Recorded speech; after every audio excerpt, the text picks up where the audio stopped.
Sans forcer non plus, Bernard Mendy, Ricardo Fati, ça commence tranquillement pour vous. Tout va bien?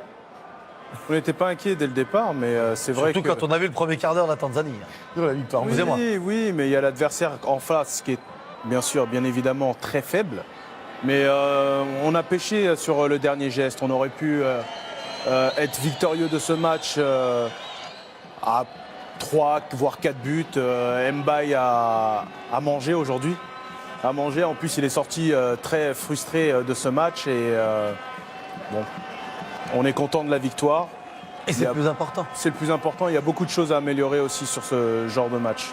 Julien, les buts de cette partie, les buts des Lions de la Teranga. Ouais, on a eu de la chance, on a eu des beaux buts. On a eu l'ouverture du score qui a été signée Keita Baldé à la 27e minute, donc en première période. Et puis en deuxième, c'est surtout le deuxième qu'on va voir. Alors celui-ci il est beau, mais il y a une petite faute de main quand même, je pense, du gardien tanzanien.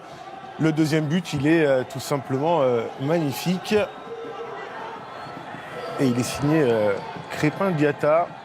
On voit un nouveau ralenti là, de Keita Baldé. Il y a une petite erreur de gardien quand même. Ouais, Un petit peu quand même. Et là, par contre, ça va aller très vite. Attention, pan. Voilà. Ricardo, 20 ans pour Crépin Diatta. Premier but en sélection. Il va s'en souvenir. Déjà qu'on doit s'en rappeler, mais quand il est inscrit comme ça, c'est encore plus. Belle entrée en matière. Ouais. Très content pour ce petit. Un nouveau talent qui émerge du côté du Sénégal. C'est une bonne augure pour la suite. Donc voilà, après par rapport au match, on va retenir que la victoire. Une victoire assez facile pour le Sénégal. Ça, on a aussi fait reposer Sadio, donc c'est une bonne chose pour le prochain match qui sera beaucoup plus intense jeudi contre nos amis algériens. D'abord, il y a un match Algérie-Kenya à 22h. On vous le rappelle, coup d'envoi de cette rencontre. Farid Chamek, l'humoriste, et Mehdi Lassène seront avec Julien et moi pour nous présenter cette rencontre pour la dernière affiche de ce dimanche. Julien, on s'est concentré, vous en avez parlé, Bernard. Sans Sadio Mané, on a énormément observé la prestation de Baïniang. Si on dit qu'on a été déçu, c'est pas un trop gros mot. Non, c'est sympa même, je dirais. Effectivement, parce qu'on a beaucoup parlé de Sadio Mané avant cette rencontre. On attendait de voir comment allait être Mbaye Niang, s'il allait être dans la continuité de sa fin de saison avec le Stade Rennais, parce qu'il avait été énorme dans cette fin de saison de Ligue 1. Alors là, il a eu pas mal d'occasions, et comme l'a dit Bernard, effectivement, il a mangé, il a vendangé souvent la feuille de match. Alors, dans ces cas-là, c'est toujours pareil. Est-ce qu'il faut voir le verre à moitié vide ou à moitié plein? Parce que mine de rien, les occasions, il s'est créé, il a été disponible, il a donné pas mal de solutions. Mais effectivement, quand on est attaquant, eh bien, ce qu'on retient, c'est l'efficacité. Elle n'a pas été là aujourd'hui. Alors bon, joker utilisé par Mbaye. Peut-être qu'au prochain match, il les mettra au fond. C'est tout ce qu'on souhaite au Sénégal. Et on se dit finalement qu'il n'y a pas de raison. On l'attendait énormément avec l'absence de Sadio Mané, on l'attendait aussi énormément par rapport à l'opposition présentée ce soir au stade du 30 juin face à la Tanzanie. Comment ça peut le piquer? Est-ce que ça peut le piquer positivement et au contraire se dire bon bah non, c'est bon, c'est à moi d'enchaîner, ou est-ce qu'au contraire Bernard, ça peut le mettre un petit peu moins bien psychologiquement? Non, mais on l'a très bien vu à sa sortie qu'il était frustré de pouvoir sortir. Un attaquant, c'est fait pour marquer. Bien sûr, il s'est créé pas mal d'occasions. Il aurait pu faire beaucoup mieux, il aurait pu sortir sur ce match, être meilleur buteur pour l'instant du tournoi avec 3 buts faciles. Mais bon, c'est que le premier match, un peu de manque de confiance, et on espère que contre l'Algérie, il fera beaucoup mieux.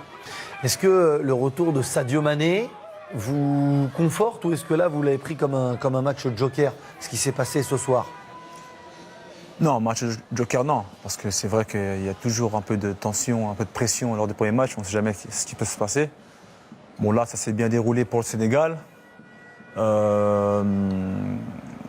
Sadio va faire du bien, bien sûr. Moi, j'aimerais revenir sur Mbaye, si vous permettez. C'est vraiment dommage parce que je pense qu'il est en balance avec l'attaquant de Galatasaray, Diagne. Donc, est-ce que justement Aliou va faire tourner? Il y a aussi l'entrée de Sadio dans les 11. Il y a Crépin qui a fait un très bon match. Donc, quel sera le visage offensif du Sénégal lors des prochains matchs? Là, ça va être une nouvelle interrogation qu'on va tous se poser. Donc, on verra ce qui va se passer. Et il y a une petite interrogation aussi, malheureusement, c'est la blessure de Sané. Derrière, on espère vraiment qu'il va qui va se remettre. C'est l'interrogation pour la deuxième journée. C'est la fausse note en ce qui concerne le Sénégal pour cette entrée en matière plutôt tranquille et cette victoire 2-0. On va revoir l'image. Ça s'est passé dans les 20 premières minutes, Bernard. Oui, ça s'est passé dans les 20 premières minutes. Il est au duel de la tête. Il retombe mal. Et là, on voit un peu la cheville tourner. Alors, je pense que c'est le talon d'Achille, mais au vu des images et au vu de la douleur qu'il a pu ressentir, ça sent pas bon. Ouais, c'est tout de suite, hein, dès la reprise d'appui, Ricardo, qu'on voit le visage changer pour Sané. Ah ouais, on voit la douleur, on voit la tristesse, on voit tout ça, ça fait mal toujours. Donc, Cheikhou Kouyaté l'a remplacé, en espérant que déjà, dans un premier temps, que Salif récupère bien, récupère vite, et que Cheikhou se mette dans le bain et que l'équipe aussi reste malgré tout concentrée, parce qu'il y a une compétition encore à poursuivre. Donc, on va continuer. Il a fait une très bonne rentrée, il a repris le brassard de capitaine. Il a repris le brassard tout de suite. Leader. Et non, il a été très efficace derrière, très serein. Donc, c'est de bonne augure pour la suite. Bernard et Ricardo, avant de vous laisser vous reposer, digérer cette belle victoire et vous préparer pour la rencontre de jeudi, on va revenir sur ce qui s'est passé. Et Bernard, un peu, mais Ricardo, il est dans la On garde notre compétition. force pour jeudi. Vous n'êtes pas un peu déçu quand même qu'il n'y ait eu que 2-0 pour le Sénégal? On se réserve contre l'Algérie. On reste notre fin, c'est vrai. Vous avez croisé Mehdi Non, mais Lassène oui, tout à l'heure et Farid Chamek. On va régler ça en 2 contre 2 si vous voulez. Non, mais dans les matchs de billes. toute façon, on les a vus en haut et ils avaient l'air très confiants, mais pas toi. Donc, on verra. J'ai trop de déception pour être confiant maintenant. J'ai trop déchanté, trop de chagrin d'amour pour m'enflammer. Julien, rapidement, avant de basculer sur la rencontre entre l'Algérie et le Kenya, le but inscrit cet après-midi entre le Maroc et la Namibie. Il a fallu attendre Alors j'ai dit le longtemps. but, j'ai pas dit le but du Maroc. C'est un but pour le Maroc, c'est ça? Oui.